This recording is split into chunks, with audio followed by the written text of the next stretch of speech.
Oke, kita akan kembali melanjutkan perkuliahan metode numerik, masih mengenai penyelesaian sistem persamaan linier atau SPL. Nah, pada kesempatan ini kita akan mendiskusikan mengenai penyelesaian SPL menggunakan metode Jacobi. Oke, pembahasan kali ini itu terdiri dari 4 bagian. Yang pertama diawali dengan pendahuluan, kemudian dilanjutkan dengan penjelasan mengenai metode Jacobi, lalu contoh soal, dan pada bagian terakhir kita akan mengimplementasikan metode Jacobi pada MATLAB ya, seperti itu. Oke, kita akan langsung masuk saja. Oke, SPL dalam bentuk AX sama dengan B itu dapat diselesaikan dengan metode langsung seperti metode eliminasi Gauss dan metode dekomposisi LU. Ya, seperti yang sudah kita bahas sebelumnya. Nah, akan tetapi ya, kedua metode tersebut rawan terjadi kesalahan. Nah, kesalahan yang seperti apa? Kesalahan akibat pembulatan atau biasanya disebut dengan round of error, dan ditambah lagi solusi itu tidak dapat diperbaiki dengan iterasi ya. Jadi penggunaan metode langsung seperti eliminasi Gauss dan dekomposisi LU ini kita banyak melakukan pembulatan sehingga hasil estimasi itu dapat menjadi tidak akurat. Ditambah lagi kita tidak menggunakan iterasi ya, sehingga kita tidak dapat melakukan perbaikan solusi. Misalnya seperti ini ya.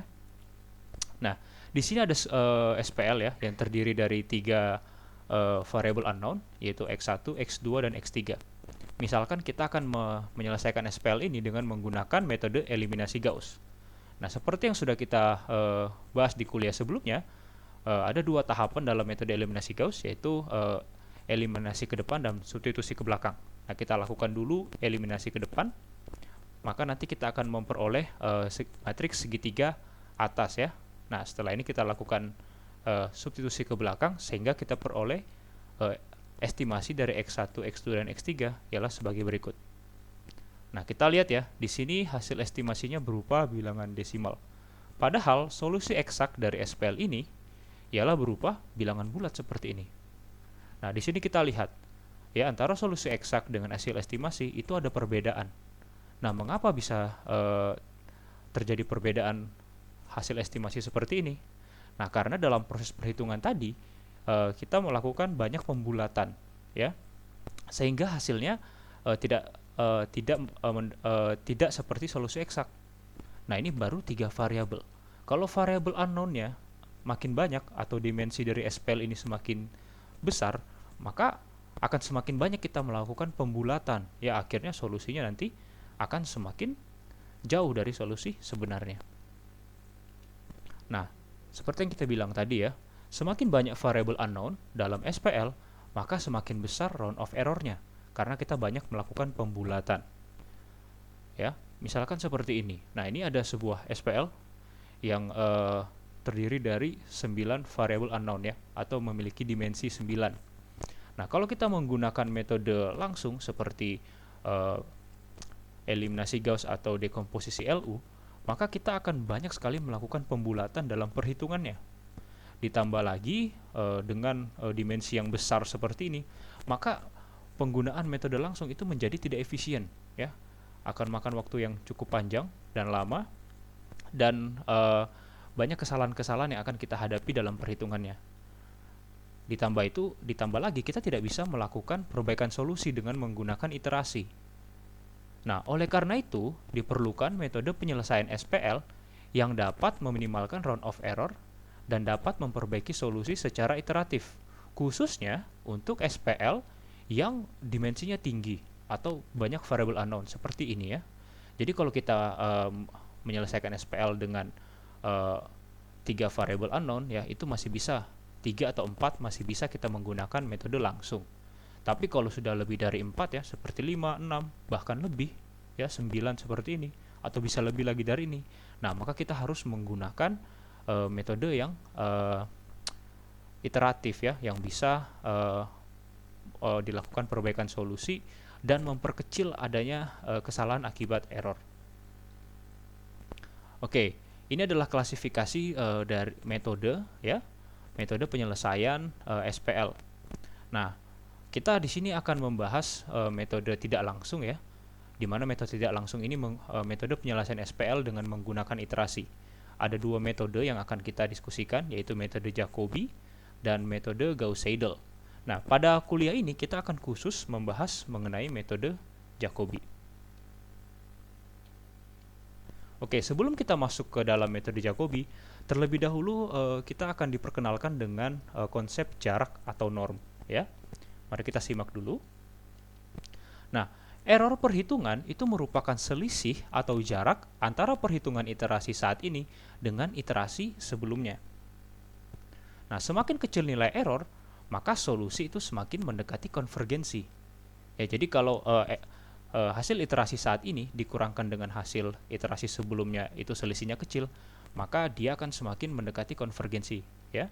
Kalau kita lanjutkan lagi, dia semakin kecil, kita lanjutkan lagi ke iterasi selanjutnya semakin kecil, nah maka dia akan semakin kecil, artinya dia semakin konvergen. Begitu pula berlaku untuk sebaliknya, ya. Semakin besar nilai error, maka hasilnya semakin tidak konvergen. Nah, istilah norm itu digunakan untuk menyatakan seberapa besar jarak antara dua vektor. Dalam hal ini, perhitungan iterasi saat ini dengan iterasi sebelumnya. Jadi di sini norm itu menyatakan jarak antara dua vektor, ya. Jadi misalkan ada dua titik, ya. Tiap titik ini dinyatakan dalam vektor, maka norm itu merupakan jarak antara kedua titik ini. Ya, tentu saja titik meskipun dia vektor, jarak antara keduanya ini berupa skalar, ya. Jadi norm itu merupakan skalar atau magnitud dari jarak antara kedua vektor ini. Oke, misalkan seperti ini, ya. Di sini ada vektor V, ya, yang mana vektor V ini memiliki komponen V1, V2, V3 dan seterusnya sampai V ke N, ya. Nah, norm itu adalah suatu perhitungan, ya, yang digunakan untuk menghitung berapa besarnya vektor ini, ya, berapa besarnya magnitud dari vektor ini. Nah, ada 3 jenis norm yang biasa digunakan, yaitu L1 norm, L2 norm, dan L tak hingga norm, ya. Kalau L1 norm berarti kita masing-masing komponen itu dimutlakkan lalu dijumlahkan. Kalau L2 norm, masing-masing komponen itu dikuadratkan kemudian dijumlahkan baru diakarkan. Nah, L2 norm ini seperti kita menghitung besarnya vektor atau magnitud vektor pada fisika dasar, ya. Sementara kalau L tak hingga norm, kita mencari nilai maksimum dari mutlak masing-masing komponen. Oke. Nah, kita lihat ini adalah contoh bagaimana menghitung norm, ya. Misalkan ada soal seperti ini. Hitunglah norm dari vektor berikut. Diketahui ada vektor V di sini yang mana komponennya terdiri dari 8,3, min 2,9, min 12 dan 6,7. Nah, sekarang kita akan menghitung L1 norm, L2 norm dan L tak hingga norm.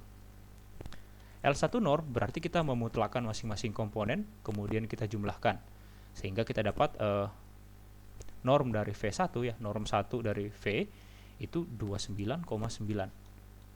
Kalau L2 normnya, nah kita tinggal mengkuadratkan masing-masing komponen kemudian menjumlahkannya lalu diakarkan, ya, seperti menghitung magnitud dari suatu vektor. Maka kita dapat L2 norm ialah 16,3153. Nah, kalau L tak hingga norm seperti apa? Nah, masing-masing komponen dimutlakkan lalu kita lihat mana yang paling besar di antara komponen ini. Nah, itulah yang disebut dengan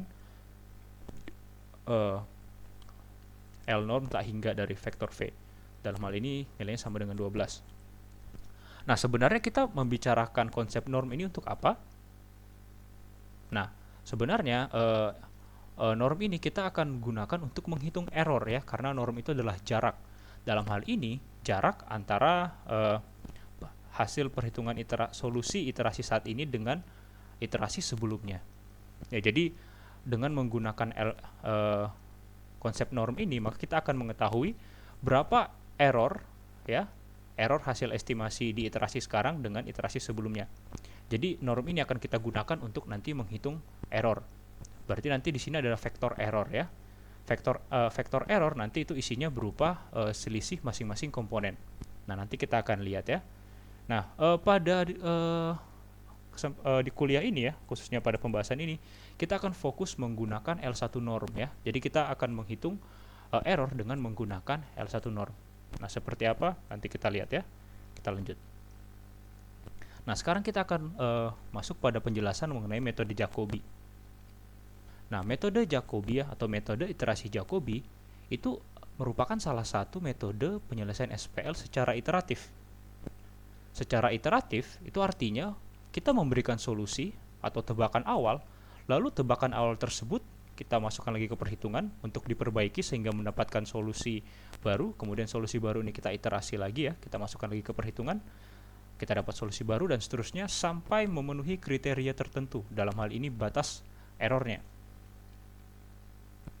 Nah, banyaknya langkah atau iterasi yang digunakan itu tidak ditentukan sejak awal ya, seperti metode langsung. Artinya langkah yang dilakukan dengan metode tidak langsung ya, dalam hal ini metode Jacobi, itu bisa sangat banyak ya, bergantung pada error solusi.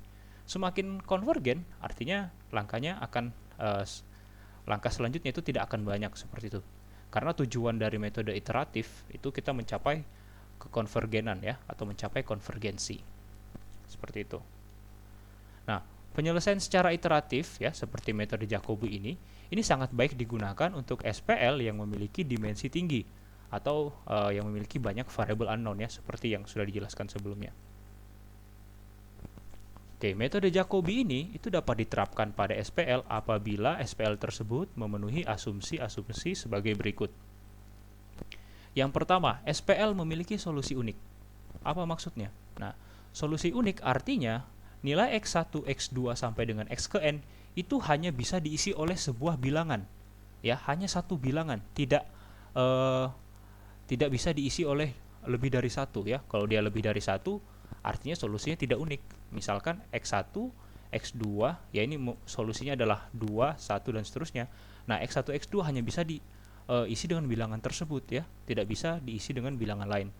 Artinya SPL ini hanya memiliki satu solusi, tidak memiliki solusi lebih dari satu.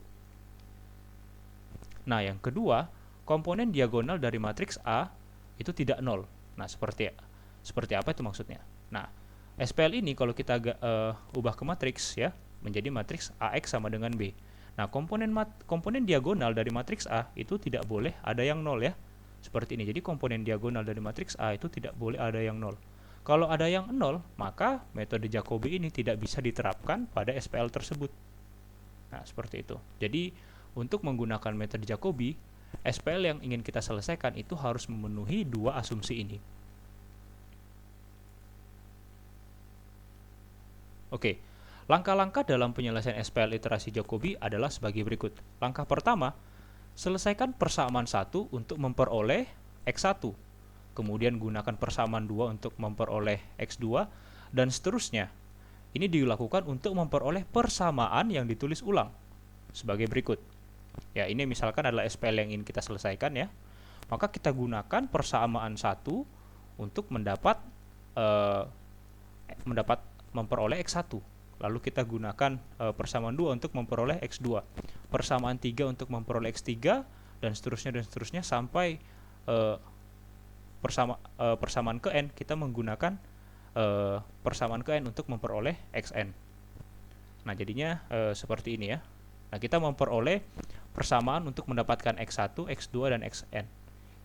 Inilah yang disebut dengan persamaan yang ditulis ulang ya. Jadi dari persamaan SPL ini kita tulis ulang persamaannya ya, persamaan 1 untuk mendapatkan X1, persamaan 2 untuk mendapatkan X2 dan seterusnya sampai persamaan ke Xn. Jadi nanti kita akan punya persamaan yang ditulis ulang seperti ini. Nah, kemudian kita berikan tebakan awal untuk solusi ya. Tebakan awalnya ini berupa vektor. Solusinya di sini berupa vektor yang isinya ialah X1, X2 sampai X ke N, tergantung seberapa besar dimensi yang SPL yang kita ingin selesaikan. Kemudian kita tetapkan batas toleransi ya, atau batas toleransi dari error solusi. Kemudian kita substitusikan nilai tebakan awal tadi X0 ke ruas kanan dari persamaan yang ditulis ulang ya. Jadi tadi vektor X0 ini ya, komponen dari X0 ini masing-masing kita masukkan ke persamaan yang ditulis ulang tadi. sehingga nanti kita peroleh vektor baru ya, vektor solusi baru yaitu X1 ya, X1 yang isinya X11, X21 dan seterusnya. Selanjutnya kita hitung error dari solusi dengan pendekatan L1 norm. Jadi kita memiliki vektor error. Vektor error itu adalah selisih masing-masing komponen dari perhitungan saat ini dengan iterasi sebelumnya ya, seperti ini. Jadi ini misalkan X1 K plus 1 dikurang X1K.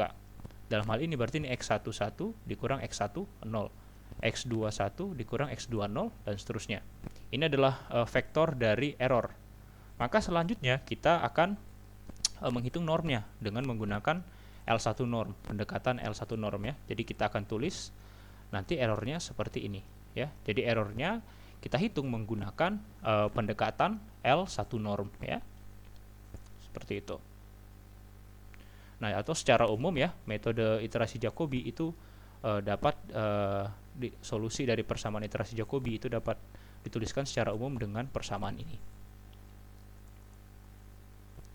Nah, apabila tadi kita sudah dapat X1 ya, maka kita lihat kita cek nilai errornya. Jika errornya lebih kecil dari sudah lebih kecil dari toleransi, maka kita hentikan perhitungan. Kalau errornya masih lebih besar, maka kita kembali ke langkah 4 untuk mendapatkan X2. Nah, kita lihat lagi, kalau X2-nya belum, kita kembali lagi ke langkah 4 untuk mendapatkan X3. Kalau belum, ke X4 ya. Begitu seterusnya sampai nanti kita mendapatkan solusi itu errornya lebih kecil dari toleransi ya pada iterasi ke K. Nah, dengan melakukan tadi iterasi sebanyak K iterasi, maka nanti kita akan peroleh solusi dengan vektor XK ya, isinya X1, X2, X3 sampai Xn. Yang mana K di sini adalah jumlah iterasi. Nah, nanti kita akan lihat di contoh soal supaya lebih jelas gambaran mengenai penyelesaian SPL dengan metode Jacobi.